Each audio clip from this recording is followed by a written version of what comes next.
తిరుగుబాటు అయింది. ఇలా అనేక అంశాలపైన జనం మాట్లాడతారు. జనాల మీలాంటి జర్నలిస్టులు చాలామందికి మైకులు పెట్టి అడిగారు, అవునా కదా?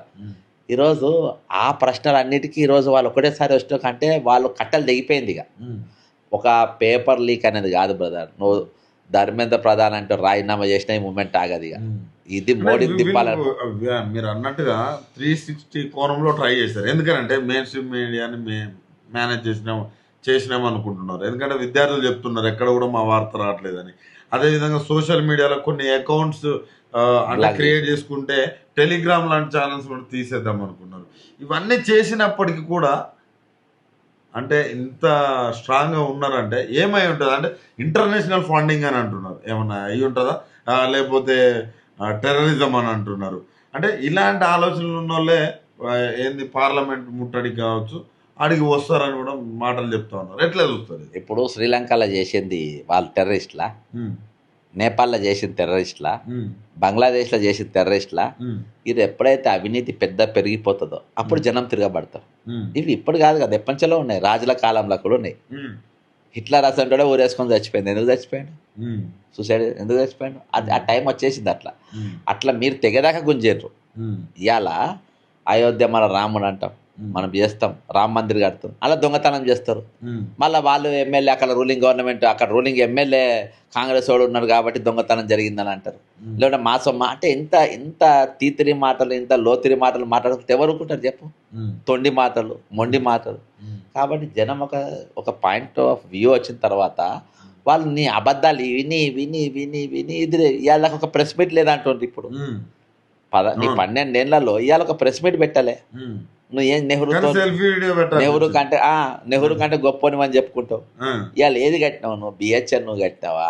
యూనివర్సిటీ నువ్వు కట్టినావా? IIIT నువ్వు కట్టినావా? ఐఐటి నువ్వు కట్టింది ఏమున్నది చెప్పు? లేక మందిర్ కట్టిన అలా కూడా దొంగతనం చేయబట్టే మా హిందువుల మేము దొంగతనం చేసుకుంటాం.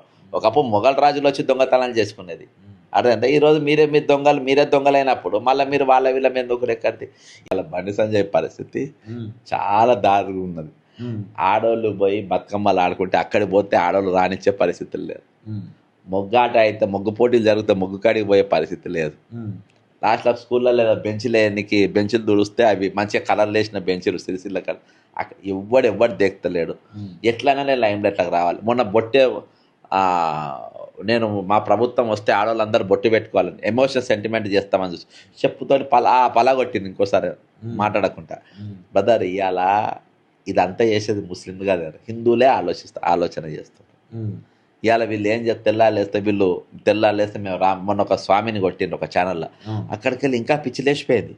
అరే పాపం ఆయన మంచి మాటలు చెప్పిండు, ఆయన ఏం చెడ్డ మాటలు చెప్పిండు అని చెప్పి ఫోటో పెడతారు ఎందుకని అడిగినా. అదేవిధంగా యూపీలో ఇక్కడ ప్రచారం జరుగుతుంటే హనుమంతుని ఎగిరిస్తా ఉంటారు.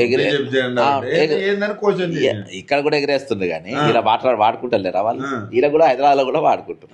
కాబట్టి దాన్ని ఏం క్వశ్చన్ చేస్తారంటే ఆయన కొట్టిండ్రు. ఇవాళ హిందువుల చేతిలో, మీ చేతిలో హిందువులకి రక్షణ లేదు.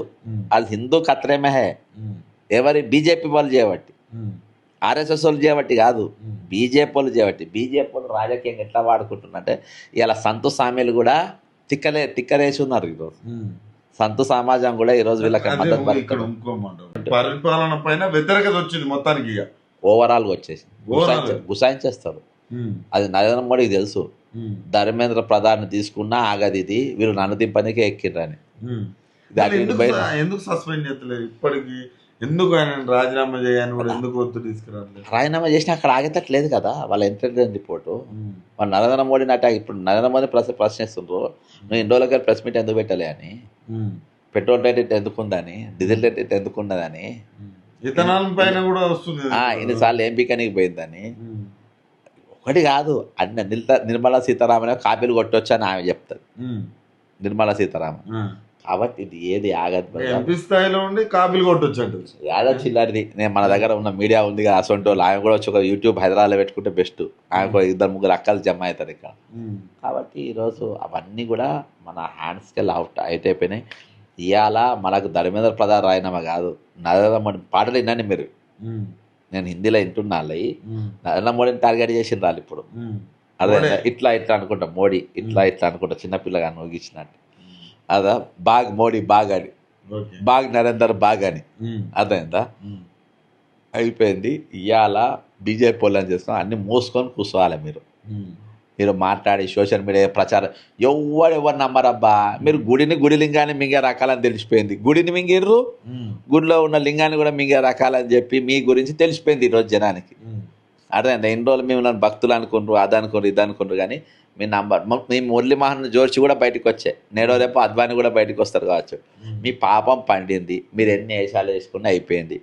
ఇవాళ దేశం వదిలిపోయే పరిస్థితి కూడా నరేంద్ర మోడీకి వచ్చినా రావచ్చు, వచ్చినా రావచ్చు. ఈరోజు ఆయనకి ఎవరు శత్రువులో తెలియదు. ఆయన పక్కనున్న ఎస్పీజీ వాళ్ళ పిల్లలు కూడా పరీక్షలు రాసిన వాళ్ళే ఉంటారు. వాళ్ళు ఎవడెవడో ట్రేస్ చేసుకోవాలి. ఈరోజు brother, judge moment is very danger moment. ఇక్కడ దాకా రాణించుకోవద్దు. వచ్చిందంటే అది చెప్పండి అన్న, ఏంటి అసలు ఈరోజు జంతర్ మంతర్లో ఆ దాడులు, వాళ్ళ లాఠీ చార్జీలు, అసలు పోలీసులేనా? అసలు ఏంటి, ఒక విద్యార్థులు చనిపోయారని వాళ్ళ పేరెంట్స్ అక్కడికి పోయి ఏదో ధర్నా చేద్దామంటే ఇంత దమనకాండ అవసరమా అసలు? యాక్చువల్గా అది ఒక నీట్ పేపర్ లీకే కాదు. ఈరోజు వివిధ రకాలుగా ఫ్రస్ట్రేషన్ అయిన వాళ్ళు, ఓట్ చోరీ ఒక దిక్కు, ఓట్ల ఈవీఎంలను ఆధారం చేసుకొని జరుగుతున్న ఒక దిక్కు, పెట్రోల్ రేట్లు ఒక దిక్కు, అన్ని కలుపుకొని కలగలిపి నీట్ రూపకంగా ఒక అవకాశం దొరికింది. ఎట్లన్నా కానీ దీని సంగతి చేయాలని కామన్ మ్యాన్, ఆమ్ ఆద్మీ ఎవరి చేతులు లేరబ్బా. ఇండివిజువల్గా వస్తున్నారు. మన హైదరాబాద్కి వెళ్ళి దాదాపు 150 మంది 19 తారీఖు ట్రైన్ ఎక్కిపోయినారు. అక్కడ ముఖాలు చూస్తే పరేషాన్. రాజకీయం కాదు వాళ్ళు, ఏ పార్టీ కాదు, కామన్ వాళ్ళు. సెకండ్ క్లాస్లలో ఒక్కొక్క సీట్లలో ముగ్గురు నలుగురు ఇరికిపోయినటువంటి పరిస్థితి. కాబట్టి ఇది ఒక మూమెంట్ అట్లా వస్తుంది. ఆ మూమెంట్ తిరగబడి తిక్కలేసిపోయింది. ఇవాళ ఎవరి చేతులు లేరు, ఎవరు నడపరు. ఇవాళ పోలీసులతోని మీరు ఇంకోటి కొట్టుడు కాదు, వాళ్ళ ఫైరింగ్ చేయడానికి కూడా రెడీగా ఉండే. రేణుకా చౌదరి గారు అక్కడ పోయినప్పుడు ఆమె ఇంటర్వ్యూలో మాట్లాడుతుంది. లోపల గన్లు పెట్టుకొని ఉన్నారంట. అది తెలిసి కాంగ్రెస్ వాళ్ళు ఎవరు రాలే.